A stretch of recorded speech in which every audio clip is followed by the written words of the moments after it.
guys, hope you're well. So, it has been about a week since I've done a video, and well, I've been at a bit of a loss. I know I've had things to do, that's why I didn't do the videos, but it just feels wrong.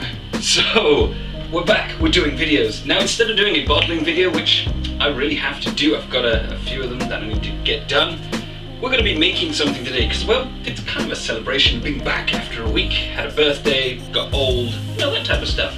So, that's what we're going to do. So it's been a while since I've actually done a turbo yeast video.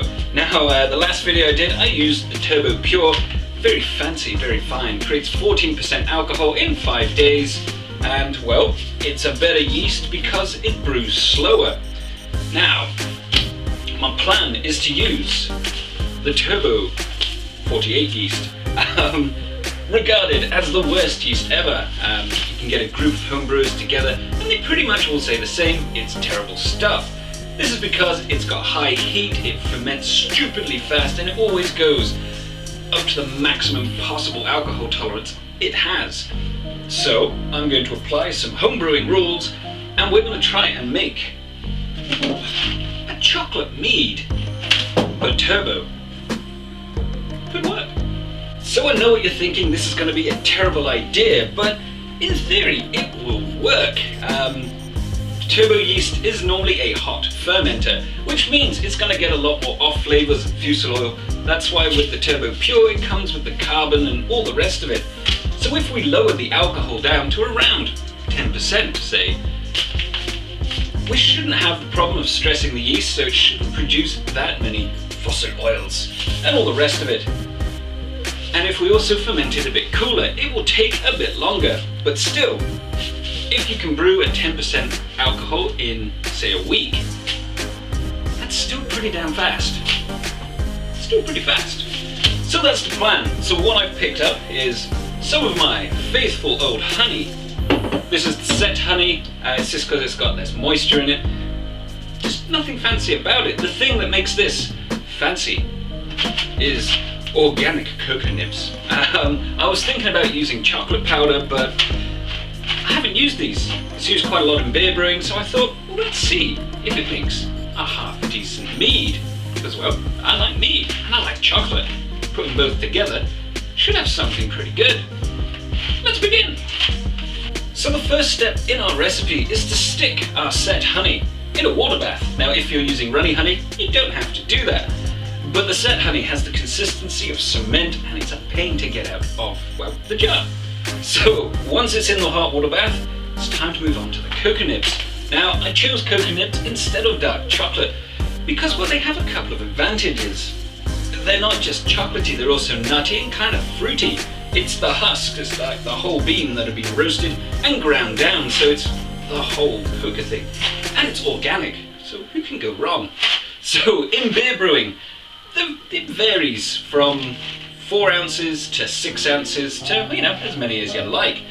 But hopefully the bitterness, because they're not as sweet as chocolate, the bitterness of this along with the fruity and the nutty textures should give it some extra body and a bit of extra zazz. And we like an extra zazz in our mead. So what I'm going to be using is approximately 3 tablespoons instead of going by weight. In a 5-gallon batch of beer, the average is about 5 ounces, which is, I don't know, what is that, 130 grams? And we're only making a gallon batch, so 3 tablespoons should be plenty. So let's just add in some of these beautiful 1, 2, and 3. And now, I'm going to eat one. Quite tasty. So I'm just going to go grab the kettle and we're going to start boiling this to release the flavors. So I've got my freshly boiled kettle. It's just because it speeds things up, and I'm using a heavy bottom pan, that way you don't get hot spots at the bottom.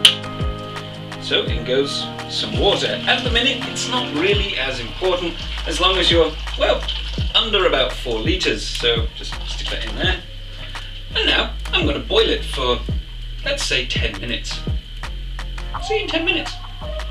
So our cocoa nibs, or coca nibs, have been boiling away for about 10 minutes now, and well, It smells good. It's not just a chocolatey smell, it's kind of got a nutty and almost fruity kind of velvety smell.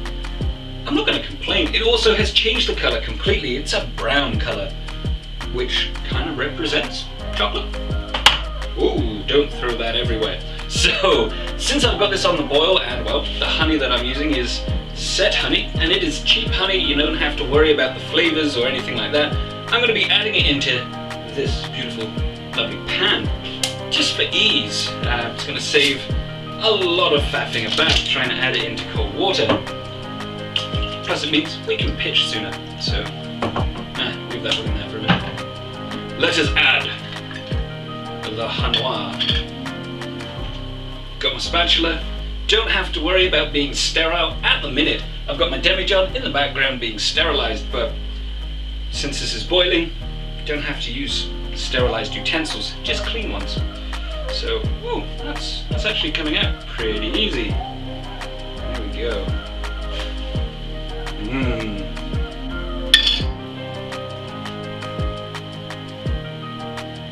Wow, the advantages of preheating your honey. Oh, look at that, beautiful.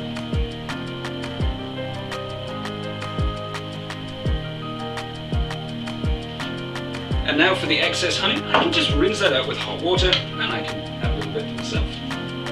So here's my hot water.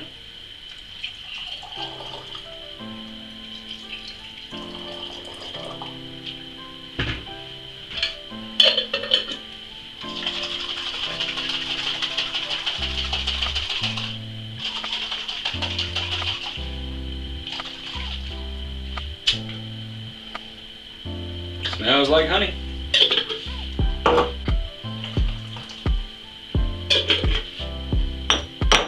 Right, let's just let this heat up again to the boil so it's all melted in, and we can start the next part. So up to this point, nothing has had to be sterilized as such. I mean, heat destroys and kills all bacteria.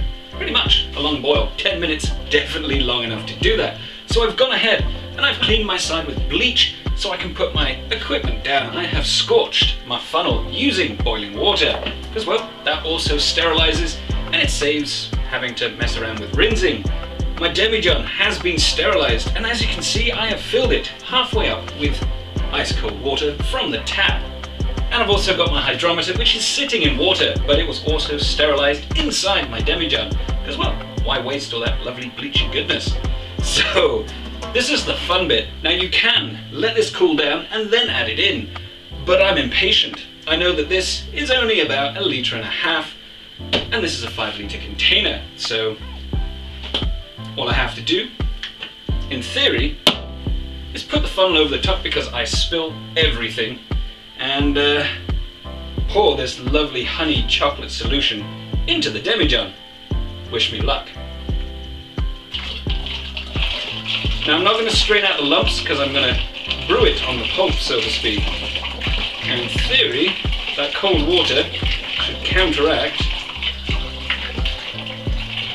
this lovely boiling hot magma.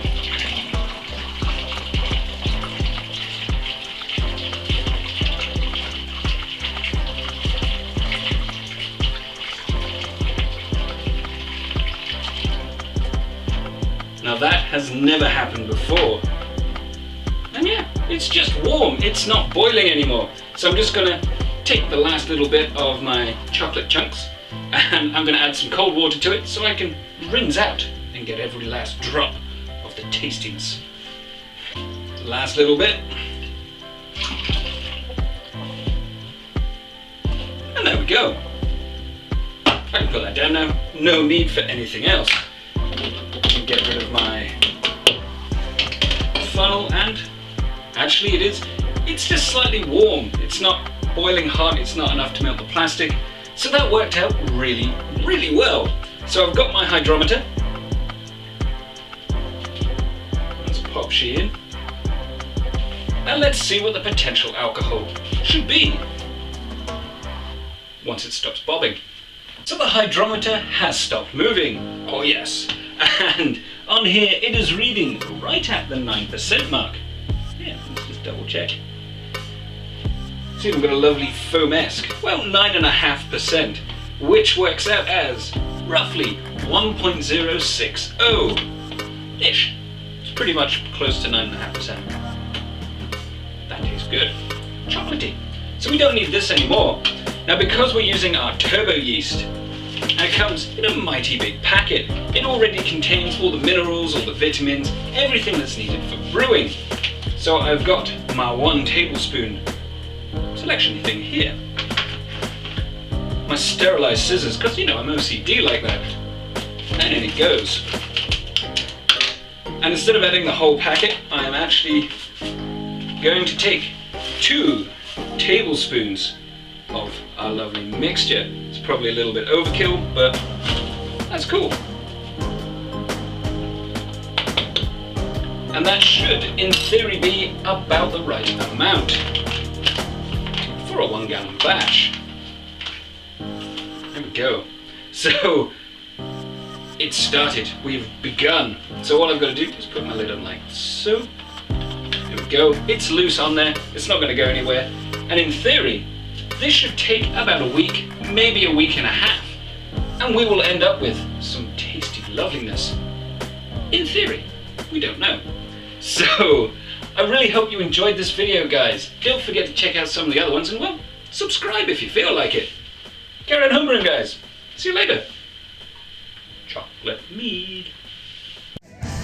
So I just want to take a second to thank my patrons. They're helping me grow the channel, upgrade my equipment, all of that fantastic stuff. And as a thank you to them and for future patrons, I also do 4 Patreon-only videos per month. So it's pretty handy if you want a little bit extra. So there's some other links to videos down below, and of course the Patreon and subscribe button. Don't forget to check those out. Yeah.